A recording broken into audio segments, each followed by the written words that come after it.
नमस्कार दोस्तों। तो हमारी आज की कहानी है कर्मों का फल भोगना ही पड़ता है। यह बात सत्य है कि कर्म फल से कोई नहीं बच पाया है। कर्म आपका दिखने में तो बुरा हो सकता है, परंतु अगर आपका उद्देश्य और आपकी नीयत सच्ची है तो फल भी आपको सच्चा और अच्छा ही मिलेगा। जिन कर्मों का फल वर्तमान में नहीं मिलता, उसे भोगने के लिए वह आत्मा नया शरीर धारण करती है और अपने नए जन्म में अपना फल भोगती है। इसे ही कहते हैं कर्मों का सिद्धांत। तो आइए एक राजा की कहानी के माध्यम से इस कर्म सिद्धांत को समझते हैं। बहुत समय पहले की बात है, एक राजा राज करता था। वह राजा एक दिन अपनी जन्मपत्री पढ़ रहा था। पढ़ते पढ़ते उस राजा को ख्याल आया कि जिस समय मेरा जन्म हुआ होगा उस समय कितने ही मनुष्यों का जन्म हुआ होगा, लेकिन वह सभी मेरी तरह राजा क्यों नहीं बने। राजा हर दिन हर समय इसी प्रश्न का उत्तर ढूंढने में लगे रहते हैं, लेकिन उन्हें इसका उत्तर नहीं मिल पाता है। अपने प्रश्न का उत्तर पाने के लिए राजा अपने राज्य में बड़े से बड़े बुद्धिमान व्यक्तियों को बुलाते हैं। राज्य में सभी बुद्धिमान व्यक्ति एकत्रित होते हैं। वह सभी यह सोच में होते हैं कि राजा ने उन्हें यहाँ क्यों बुलाया है। राजा सभी का अभिनंदन स्वीकार करते हैं और उनसे पूछते हैं कि जिस समय मेरा जन्म हुआ उसी क्षण में और कितने भी व्यक्तियों का जन्म हुआ होगा, तो उन सब व्यक्तियों में से मैं ही क्यों राजा बना। वह सभी राजा क्यों नहीं बने। सभी महान बुद्धिमान इस प्रश्न के लिए गहन सोच विचार करने लगे। वह सभी गहन सोच विचार करने के बाद उनके प्रश्न का उत्तर न दे सके। राज्य में एक बुजुर्ग बुद्धिमान व्यक्ति भी बैठे हुए थे।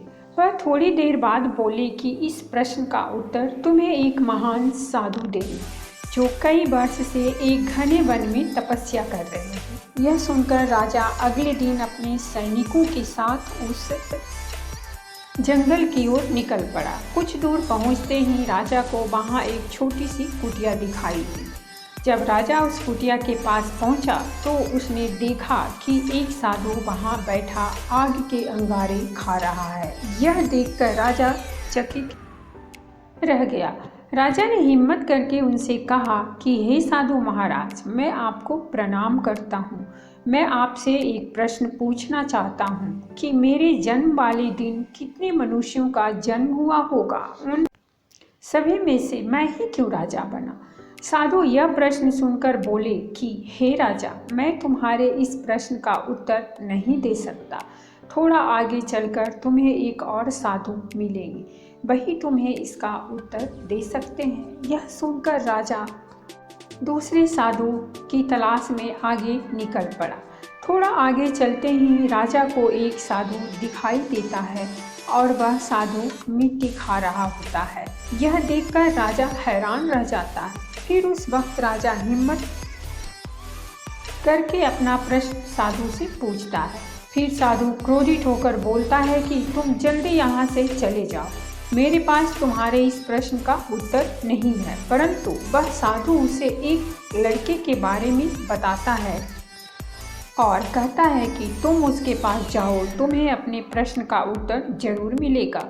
राजा उस लड़के की तलाश में आगे बढ़ने लगता है। ढूंढते ढूंढते वह राजा एक गांव में जा पहुंचा। राजा को थोड़े समय बाद वह लड़का बहुत ही बीमार था। राजा ने उस लड़के से भी अपना प्रश्न पूछा। लड़का बोला कि राजा, हम पिछले जन्म में 4 भाई थे।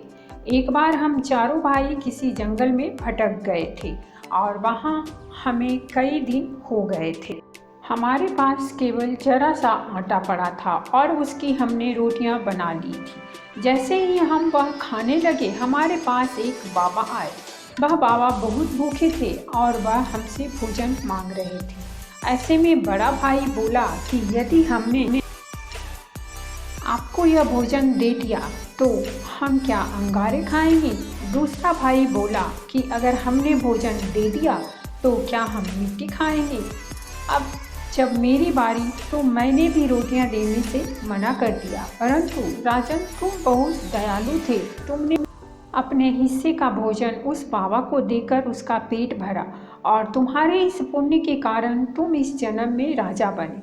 रास्ते में जो तुम्हें अंगारे खाते हुए और मिट्टी खाते हुए साधु मिले थे वह दो तुम्हारे भाई थे। तुम्हारा तीसरा भाई मैं हूँ जो इस समय मौत के मुंह में हूँ। हे राजन, इसी प्रकार हम सभी भाइयों को जब अपनी करनी का फल मिला है, राजा को यह सुनकर अपने प्रश्न का उत्तर मिल जाता है। दूसरी कहानी, कर्मों का फल कैसे मिलता है। एक समय की बात है, एक प्रतापी राजा था। उसने अपने राजमहल में ब्राह्मणों के भोजन का आयोजन किया और यह आयोजन उसने अपने बाग बगीचे वाले स्थान पर रखा था। इसीलिए रसोइया भी उसी स्थान पर जाकर भोजन पका रहा था। उसी समय आकाश से एक चील आई। उस चील ने अपने मुंह में एक सर्प को दबाया हुआ था और जब वह चील उस बगीचे के ऊपर से जा रही थी, उस समय सांप ने उस चील को डसने की कोशिश की, जिसके कारण जहर की कुछ बूंदें उस बर्तन में गिर गई जिसमें ब्राह्मणों के लिए भोजन पकाया जा रहा था। लेकिन उस रसोइये को इस बात का पता नहीं चला। उसे जरा भी आभास नहीं हुआ कि जहर की बूंदें इस बर्तन में गिर गई है। फलस्वरूप सारा भोजन जहरीला हो गया और वह भोजन ब्राह्मणों ने खा लिया। जहरीला भोजन करने के कारण सभी ब्राह्मणों की मृत्यु हो गई और एक साथ इतने ब्राह्मणों की मृत्यु हो जाना कोई अच्छी बात नहीं थी।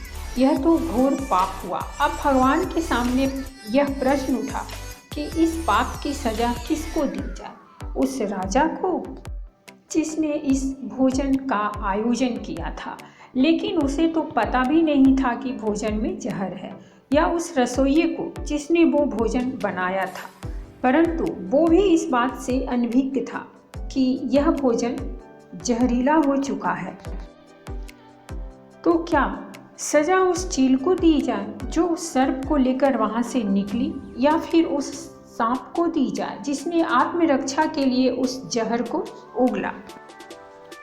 तो यह बड़े असमंजस की स्थिति बन गई कि आखिर इतने बड़े घोर पाप की सजा किसको दी जाए। तो इस कर्म की सजा के लिए काफ़ी दिन बीत गए। फिर एक दिन कुछ ब्राह्मण उस नगर में आए और उन्होंने एक महिला से राजमहल का पता पूछा। उस महिला ने राजमहल का पता बता दिया, लेकिन पता बताने के बाद उस महिला ने उन ब्राह्मण से कहा कि आप जा तो रहे हैं राजमहल, लेकिन थोड़ा संभल कर जाना, क्योंकि यह जो राजा है यह ब्राह्मणों को भोजन में जहर मिलाकर देता है। उस महिला के इतना कहते ही भगवान ने कहा कि इस कर्म के फल का अधिकारी मुझे मिल गया है। तो सभी ने भगवान से पूछा कि वो कौन है। भगवान ने कहा कि इस महिला को इस कर्म की सजा दे दी जाए। तब सभी आश्चर्यचकित हो गए और वो बोले कि वो महिला तो उस समय वहाँ मौजूद भी नहीं थी। न उसने जहर मिलाया, न उसने भोजन बनवाया और न ही उसने उन ब्राह्मणों को भोजन कराया।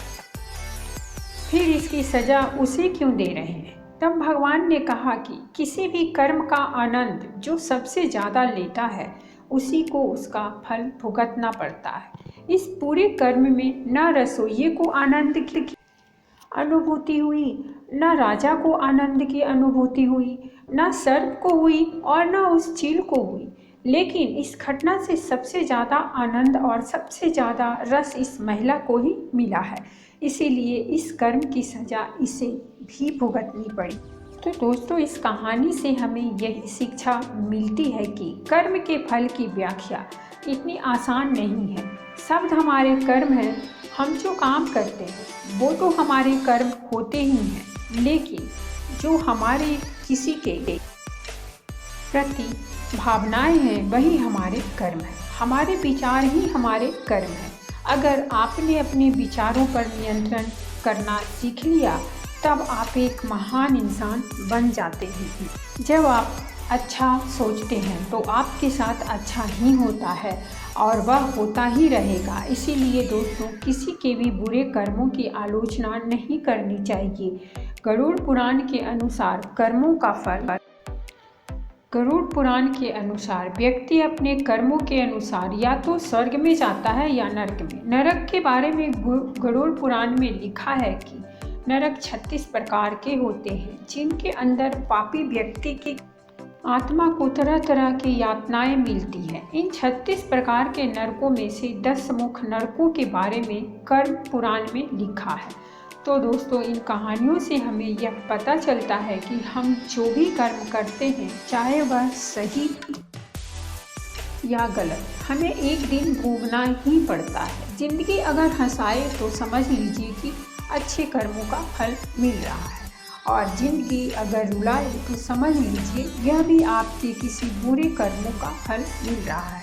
कर्म तो हम सभी करते हैं। अच्छे कर्म करेंगे तो अच्छा फल मिलेगा, और अगर अच्छे कर्म नहीं करेंगे तो बुरा फल ही मिलेगा। यह जो हम करते हैं, अच्छे या बुरे, यह हमें कभी छोड़ते नहीं हैं। हमें इनका फल आज नहीं तो कल जरूर मिल होता है। लेकिन कई बार जब हमें बहुत दुख मिल रहे होते हैं, तब हम बोलते हैं कि हमने तो कोई बुरा कर्म नहीं किया, हमने तो किसी का कभी बुरा किया ही नहीं, फिर हमें क्यों इतना दुख मिल रहे हैं। लेकिन दोस्तों, हमने कर्म की जरूर होते हैं। अगर इस जन्म में नहीं तो पिछले जन्म में किए होंगे, और पिछले जन्म का तो हमें याद नहीं होता ना, क्योंकि हम इंसानों से तो चालाकियाँ कर सकते हैं, लेकिन उस भगवान से नहीं। कर्म का सिद्धांत बड़ा ही सरल है। जैसा आप किसी को दोगे वैसा ही आपको वापस मिलेगा। तो अपने मन से फैसला कर लीजिए कि आपको क्या चाहिए। अगर आप इस ब्रह्मांड को सकारात्मक ऊर्जा दोगे तो आपको भी सकारात्मक ऊर्जा ही मिलेगी। तो दोस्तों, ये थी हमारी आज की कहानी। अगर कहानी अच्छी लगी हो तो प्लीज़ हमारे चैनल को सब्सक्राइब कीजिए, वीडियो को लाइक और शेयर जरूर करें।